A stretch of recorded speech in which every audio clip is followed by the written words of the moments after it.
Me llamo Ethan y serví en el ejército durante varias misiones en el extranjero. Pasé años en bases que parecían estar en el fin del mundo, en condiciones que solo quienes han estado allí entenderían.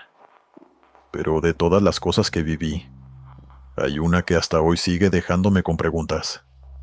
Algo que no tiene explicación. Algo que nadie en mi unidad quiso discutir después de que ocurrió. Fue en 2012 en Afganistán. Nuestra base estaba en medio de la nada, rodeada de montañas áridas y kilómetros de terreno desolado.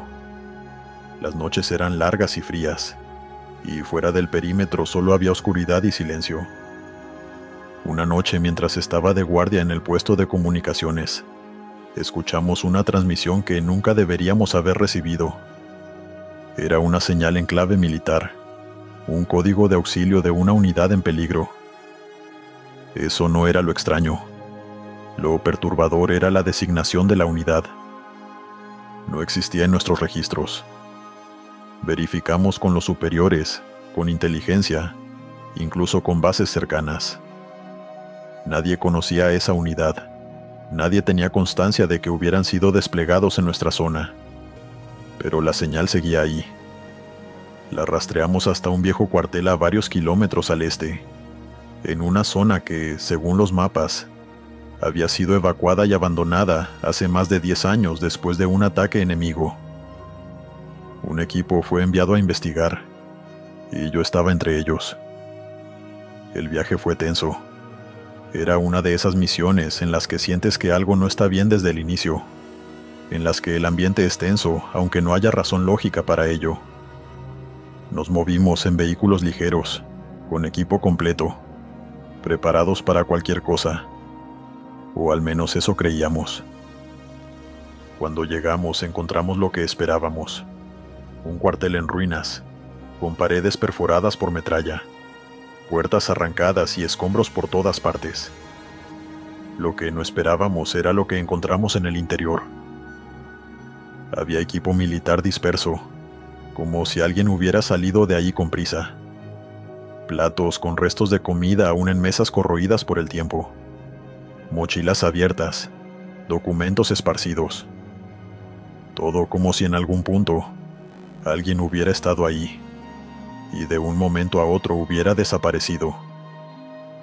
Pero lo más inquietante fue la radio. Seguía encendida. Era un viejo equipo de comunicaciones, cubierto de polvo pero funcionando. La señal provenía de ahí, la misma que habíamos recibido en nuestra base. Uno de los nuestros revisó los registros de transmisión. Lo que encontró nos dejó fríos.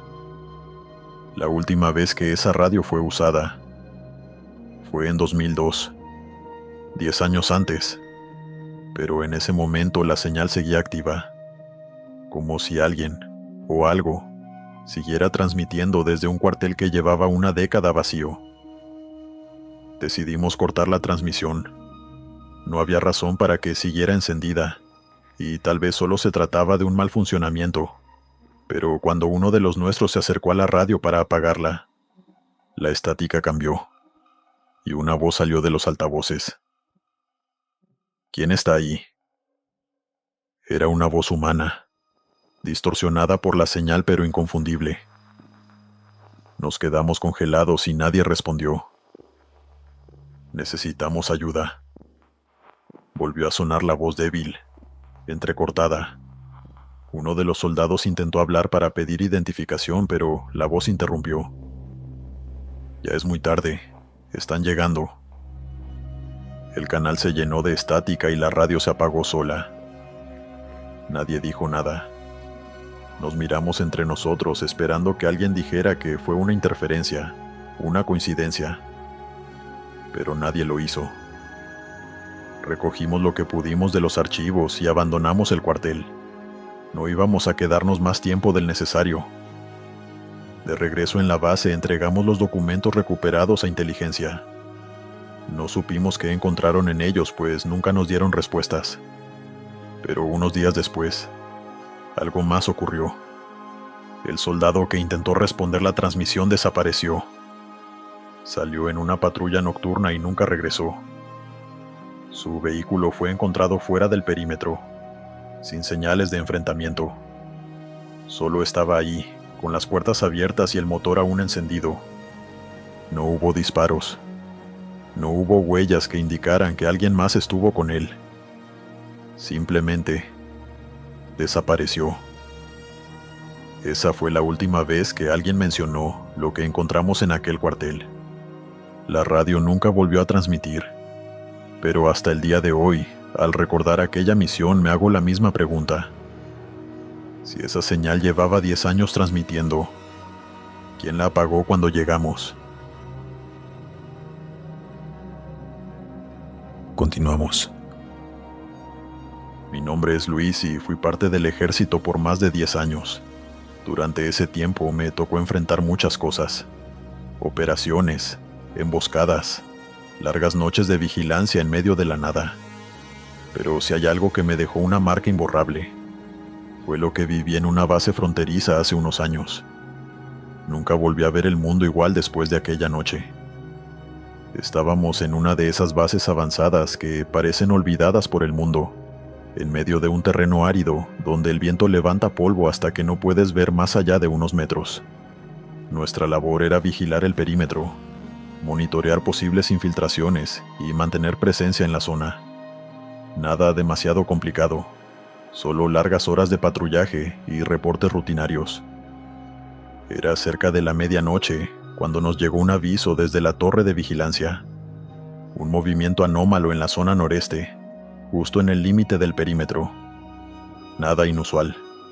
En la frontera siempre hay movimiento, gente intentando cruzar, animales errantes, a veces hasta traficantes explorando rutas. Pero lo extraño fue lo que dijeron después. No tiene calor corporal. El operador de la torre usaba binoculares térmicos y nos aseguró que lo que estaba viendo tenía forma humana, pero no emitía calor. Pensamos que podría ser alguien con ropa especial para burlar la detección, así que nos dieron la orden de salir a revisar. Un grupo de 5 nos movilizamos con linternas y equipo táctico, avanzando con cautela. Las huellas eran frescas, eso lo notamos al instante. Marcas bien definidas en la tierra seca, pasos firmes. Pero algo no cuadraba. No había sonido, ni el crujir de la tierra ni el roce de la maleza. Se sentía un silencio incómodo, como si el viento mismo se hubiera detenido en ese punto. Avanzamos con precaución, iluminando con las linternas, y en cierto momento las pisadas simplemente se detuvieron. No había ramas rotas. No había un rastro que indicara que la figura había retrocedido o cambiado de dirección. Simplemente dejó de estar ahí. Nos quedamos en formación esperando, tratando de entender lo que habíamos visto. Uno de mis compañeros, visiblemente inquieto, comenzó a mirar en todas direcciones. «¿Sienten eso?», murmuró. El aire se sentía denso, una sensación de presión en el pecho, de incomodidad, como si algo invisible estuviera demasiado cerca. Regresamos al puesto con un informe ambiguo, sin respuestas claras. La figura había desaparecido sin dejar rastro más allá de las huellas, y aunque el operador de la torre insistió en que la vio moverse, nunca supimos qué había pasado. Esa misma noche, cuando intenté dormir, tuve un sueño extraño. No era exactamente una pesadilla, pero me desperté con una sensación de que alguien me observaba. Y lo peor es que no fui el único. A la mañana siguiente, algunos compañeros mencionaron lo mismo. Uno incluso dijo que, en un punto de la madrugada, sintió que alguien estaba parado junto a su litera, pero cuando encendió la luz no había nadie. Los días pasaron y la actividad en el perímetro no se detuvo. Cada noche, alguien en la torre reportaba lo mismo. La figura regresaba, siempre caminando en la misma dirección, siempre siguiendo el mismo recorrido. A veces se quedaba quieta por largos minutos antes de desaparecer nuevamente. Algunos intentaron seguirla, otros trataron de interceptarla, pero nunca lograron verla de cerca. Siempre desaparecía justo antes de que la alcanzaran. La paranoia empezó a crecer entre nosotros. Había quienes creían que era algún tipo de artimaña del enemigo, un intento de desestabilizarnos. Otros no tenían explicación, pero ya no querían patrullar esa zona. Un compañero, uno de los más experimentados, se acercó a mí una noche después de ver la figura por tercera vez desde la torre. Esto ya pasó antes, me dijo en voz baja, asegurándose de que nadie más lo escuchara. Hace años, y nadie quiso hablar de eso. Intenté sacarle más información, pero solo me dijo que no siguiera preguntando, que no valía la pena saberlo. Esa misma noche me tocó vigilancia. Me asignaron la torre de observación, y cerca de las 3 de la madrugada la vi con mis propios ojos. Era una figura humana, alta, delgada, de movimientos antinaturales. No podía verle la cara ni ningún rasgo, pero lo vi caminar. Y cuando enfoqué los binoculares térmicos, no había calor. Algo no estaba bien. No quise reportarlo. Me quedé observando, esperando que desapareciera como las veces anteriores. Pero esta vez fue diferente. Se detuvo. Por primera vez la figura no siguió su recorrido. Se quedó quieta. Y aunque no podía verla con claridad, sentí que me estaba mirando directamente. La sensación de presión en el pecho volvió. El viento dejó de soplar. Y luego, sin previo aviso, dio un paso hacia mí. Me alejé del visor instintivamente, con una sensación de peligro inmediato. Volví a mirar y ya no estaba. Desperté a los demás de inmediato y nos movilizamos, pero al llegar al punto donde lo había visto, solo encontramos algo que no habíamos visto antes. Más huellas. Pero esta vez no solo había pisadas alejándose, también había huellas que se dirigían de vuelta a la base. Esa fue la última noche en que se registró actividad en el perímetro. No volvimos a ver la figura ni los rastros, pero la sensación de que algo estuvo ahí con nosotros nunca desapareció. Cuando me fui de la base unos meses después, intenté no pensar en ello. No quise investigar más ni preguntar a quiénes se quedaron.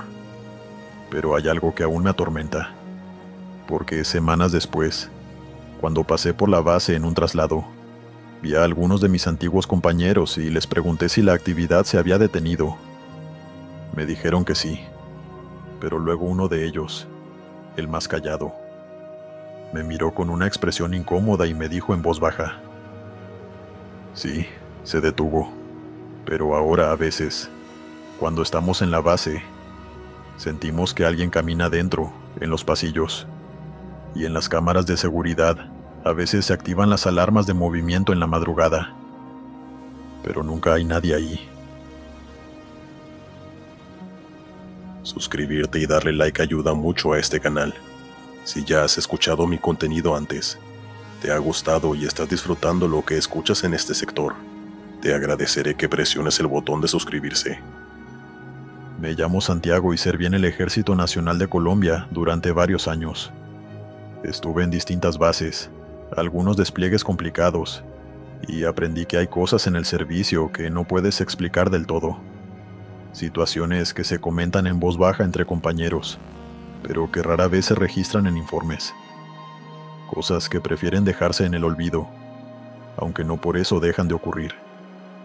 Esto pasó en el 2017, cuando estaba en una base en los Llanos Orientales, una zona donde el clima es sofocante durante el día y la humedad lo cubre todo por la noche. Nuestro destacamento estaba en medio de la nada, rodeado de kilómetros de vegetación densa y ríos que se volvían trampas de barro cuando llovía. En ese lugar las rutinas eran sagradas. La disciplina lo es todo en una base. Se registran los movimientos, se cuentan los efectivos, se vigilan las entradas y salidas. No hay margen de error. Pero una noche, durante el cambio de guardia, ocurrió algo que hasta hoy sigo sin entender. La formación de relevo era a las 9 de la noche. El protocolo siempre era el mismo. Los soldados en servicio formaban frente a los que los reemplazarían. Se hacía el pase de lista y se entregaban las posiciones. Ese día no fue la excepción, pero mientras uno de los oficiales pasaba lista, se detuvo un momento. Miró al grupo con extrañeza y volvió a contar en silencio. Había alguien de más. Los números no coincidían. Deberíamos haber sido 14 en total, pero al contarnos éramos 15. El teniente Carrillo, ya molesto, nos preguntó que quién había entrado en formación sin autorización. Nadie respondió. Nos pidió que diéramos un paso al frente si alguien había cambiado de turno o si alguien había llegado tarde, pero nadie se movió. Fue entonces cuando notamos al soldado que estaba al final de la fila. No llevaba insignias en el uniforme. Su rostro era inexpresivo. No lo reconocíamos. A simple vista no parecía fuera de lugar. Hacía los movimientos junto a los demás. Su postura era correcta, y si uno no prestaba atención podría jurar que siempre había estado allí. Pero algo no encajaba. Carrillo se acercó a él y le preguntó su nombre. No respondió.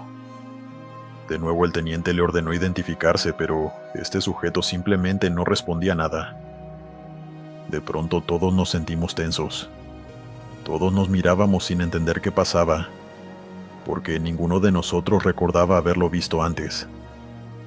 El teniente intentó tocarlo en el hombro, pero en ese momento, el soldado desconocido dio un paso atrás y, en un movimiento extraño, salió de la formación y caminó hacia la parte trasera del grupo. Nadie quitó la vista de él. Todos estábamos atentos a cada uno de sus movimientos, porque algo en su presencia nos hacía sentir alerta. Pero entonces, al dar unos pocos pasos más, su figura pareció perderse en la penumbra entre los barracones, justo donde la luz de los reflectores no alcanzaba del todo. Uno de los soldados intentó seguirlo, pero cuando llegó a la zona donde se suponía que debía estar no había nada. El problema es que no había forma de que eso fuera posible. La base tenía un perímetro cerrado, y nadie podía salir sin ser visto. Revisamos cada barraca, cada pasillo, cada rincón. No encontramos a nadie.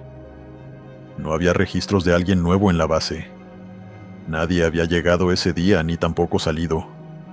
Entonces decidimos revisar las cámaras, y lo que vimos nos dejó impactados. En el video, el teniente Carrillo caminaba frente a la formación, pasaba lista y luego se detenía con confusión. Se le veía contar con los dedos, hacer una pausa y luego girarse hacia el final de la fila. Pero no estaba el soldado número 15. Éramos 14 como debía ser. Se veía a Carrillo mirando un punto vacío, hablando con alguien que en la grabación simplemente no estaba. Se veía a algunos de nosotros girando la cabeza hacia donde él señalaba, como si todos hubiéramos visto lo mismo. Pero en la cámara no había ningún soldado extra.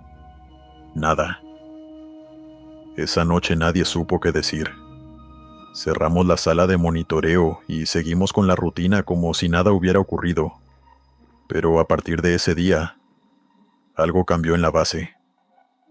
A veces, en los cambios de guardia, algunos decían que sentían que alguien más estaba en la fila, que sentían una presencia a su lado. Otros juraban que en la madrugada, cuando hacían rondas, veían una sombra entre los barracones. Una figura con uniforme, de pie en la oscuridad, como esperando a que alguien más lo notara. Nunca hablamos de eso en los informes, y por lo tanto no hubo más registros de aquella noche. Pero hasta el día de hoy, sigo preguntándome lo mismo. Si no estaba ahí, porque todos lo vimos. Continuamos. Soy el soldado Torres y serví en el Ejército Nacional de Colombia durante varios años. He estado en muchas operaciones, pero hay una en especial que nunca he podido sacarme de la cabeza. Algo que me cuesta explicar y que, honestamente, preferiría olvidar. Esto ocurrió en una misión de patrullaje en una zona selvática del sur del país. Se nos había enviado a buscar señales de actividad enemiga, supuestos campamentos ilegales o movimientos sospechosos, en un área que, en teoría, no tenía presencia de ningún grupo armado. Íbamos 8 soldados, con la instrucción de permanecer en la zona durante 4 días antes de regresar a la base. El primer día no encontramos nada fuera de lo normal. Caminamos entre la maleza espesa, siguiendo coordenadas, y al caer la noche montamos un campamento improvisado. La selva de noche es otro mundo. El sonido de los insectos, el movimiento de las ramas, el aire húmedo que se siente pesado en los pulmones. No es un lugar para distraerse. Me tocó la primera guardia junto con Salgado, un compañero de mi escuadra. Nos turnábamos para vigilar mientras los demás dormían, pero no pasó mucho antes de que ambos notáramos algo extraño. Los sonidos de la selva cambiaron. No sé cómo explicarlo, pero fue como si todo se hubiera detenido de golpe. Los grillos, los sapos, incluso el viento parecían haberse apagado. En ese silencio denso, lo único que alcanzábamos a escuchar era un leve murmullo. Al principio pensé que era el viento moviendo las hojas o tal vez un animal, pero el sonido era demasiado claro, demasiado humano. No era un ruido aislado.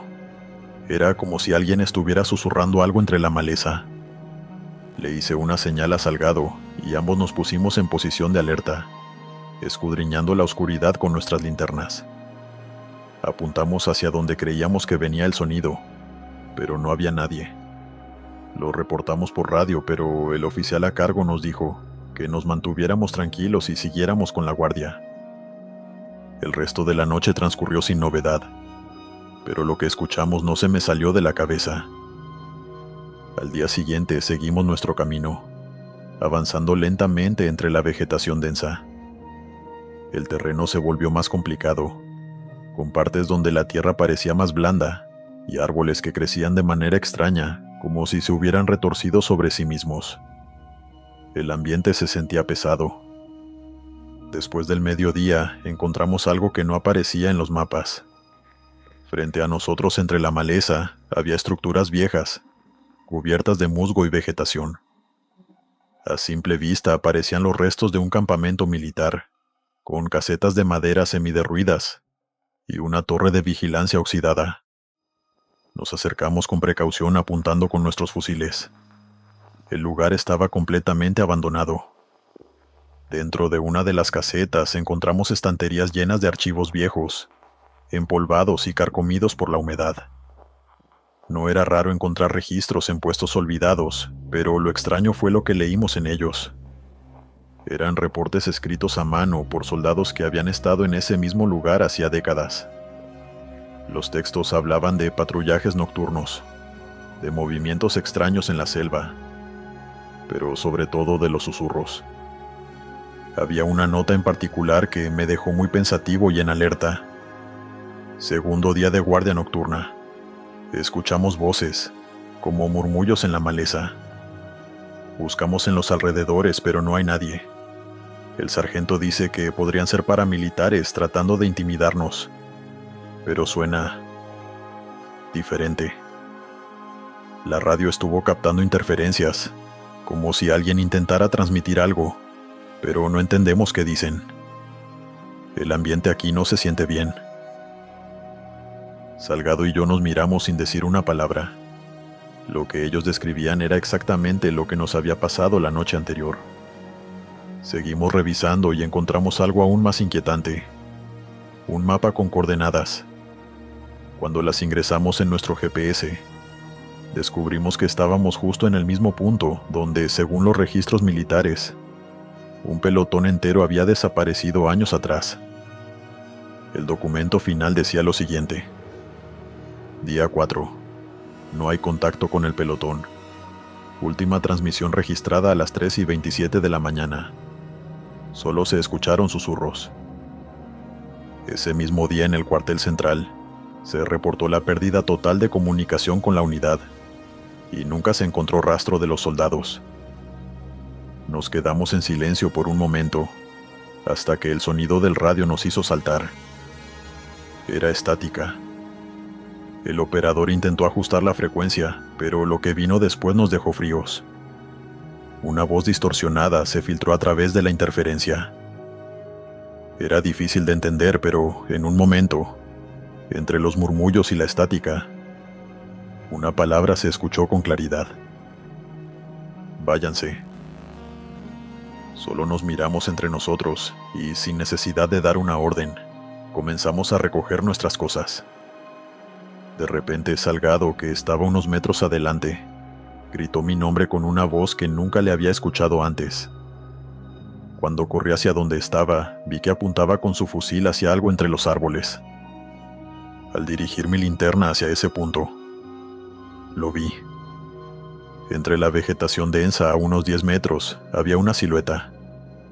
Era la figura de un hombre con uniforme militar. No se movía, no hablaba. Solo estaba ahí, de pie, mirándonos. La luz de la linterna lo iluminó por completo. No tenía rostro. La sombra de los árboles no cubría su rostro y no era un efecto de la luz. Simplemente, no tenía rasgos. Apagué la linterna y cuando la volví a encender un segundo después, ya no estaba. En ese mismo momento nos largamos de allí. Avanzamos lo más rápido que pudimos hasta alejarnos de aquel puesto abandonado. No nos detuvimos hasta que sentimos que la selva volvía a sonar con normalidad, hasta que la sensación de opresión en el pecho disminuyó. Regresamos a la base con la excusa de que el terreno no era seguro y que la misión no podía continuar. No mencionamos nada sobre lo que habíamos visto, pero estoy seguro de que los superiores sabían que algo no estaba bien en ese lugar. Días después, uno de mis compañeros intentó buscar información sobre aquel pelotón desaparecido. No encontró nada, ni registros, ni reportes, ni siquiera menciones en los archivos militares. Era como si nunca hubieran existido. Pero yo sé lo que vi. Yo sé lo que escuchamos. Y no puedo evitar preguntarme qué hubiera pasado si nos hubiéramos quedado una noche más.